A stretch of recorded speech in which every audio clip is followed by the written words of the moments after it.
স্বামী বিবেকানন্দের 10টি প্রেরণামূলক উক্তি আজকে আমরা শুনব। আসুন আমরা এই 10টি বিশেষ প্রেরণামূলক উক্তি শুনি। 1. সব শক্তি আপনার মধ্যেই আছে, সেটার উপর বিশ্বাস রাখুন। এটা বিশ্বাস করবেন না যে আপনি দুর্বল। দাঁড়ান এবং আপনার মধ্যে দৈবত্বকে চিনতে শিখুন। 2. যদি কোনোদিন আপনার সামান্য কোনো সমস্যা না আসে, আপনি নিশ্চিত হতে পারেন যে আপনি ভুল পথেই হাঁটছেন। 3. শক্তি জীবন, দুর্বলতা মৃত্যু, বিস্তার জীবন, সংকোচন মৃত্যু, প্রেম জীবন আর ঘৃণা মৃত্যু। 4. তোমাদের সবার ভিতরে মহাশক্তি আছে, নাস্তিকের ভিতরে তা নেই। যারা আস্তিক তারা বীর, তাদের মহাশক্তির বিকাশ হবেই। 5. হে বীর হৃদয় যুবকগণ, তোমরা বিশ্বাস করো যে তোমরা বড় বড় কাজ করবার জন্য জন্মেছ। কুকুরের ঘেউ ঘেউ ডাকে ভয় পেও না, এমনি কি আকাশ থেকে প্রবল বজ্রাঘাত হলেও ভয় পেও না। খাড়া হয়ে ওঠো, কাজ করো। 6. কাজ চিরকালই ধীরে ধীরেই হয়ে আসছে, চিরকালই ধীরে হবে।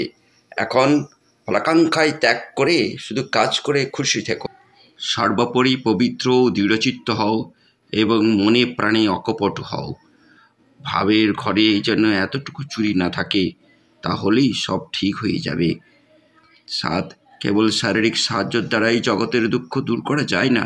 যতদিন না মানুষের প্রকৃতি পরিবর্তিত হইতেছে, ততদিন এই শারীরিক অভাবগুলি সর্বদাই আসিবে এবং দুঃখ অনুভূত হইবে। যতই শারীরিক সাহায্য করো না কেন, কোনো মতেই দুঃখ একেবারেই দূর হইবে না। জগতের এই দুঃখ সমস্যা একমাত্র সমাধান মানব জাতির শুদ্ধ পবিত্র করা।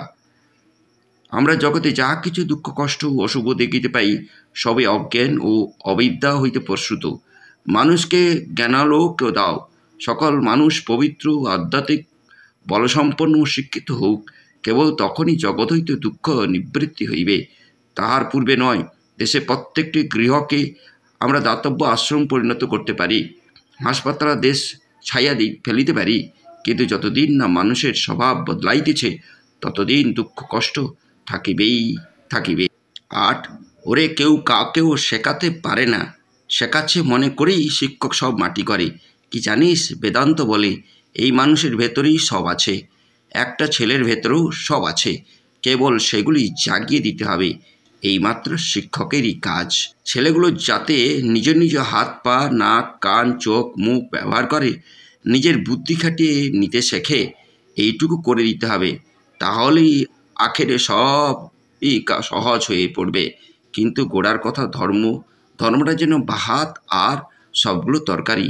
কেবল শুধু তরকারি খেয়েও হয় বদহজম, শুধু ভাতেও তাই নয়। চরিত্র গঠনের জন্য ধীর ও অবিচলিত যত্ন এবং সত্যোপলব্ধির জন্য তীব্র প্রচেষ্টা কেবল মানবজাতির ভবিষ্যৎ জীবনের উপর প্রভাব বিস্তার করতে পারে। 10. এসো মানুষ হও। নিজের সংকীর্ণ গর্ত থেকে বেরিয়ে এসে বাইরে গিয়ে দেখো সব জাতি কেমন উন্নতির পথে চলেছে। তোমরা কি মানুষকে ভালোবাসো? তোমরা কি দেশকে ভালোবাসো? তাহলে এসো আমরা ভালো হবার জন্য, উন্নত হবার জন্য প্রাণপণে চেষ্টা করি। এসো মানুষ হও। নিজের সংকীর্ণ গর্ত থেকে বেরিয়ে এসে বাইরে গিয়ে দেখো সব জাতি কেবল উন্নতির পথে চলেছে। তোমরা কি মানুষকে ভালোবাসো? তোমরা কি দেশকে ভালোবাসো?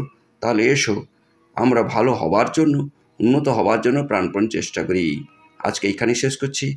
ভালো থাকুন এবং সকলে যত্নবান হন। নমস্কার।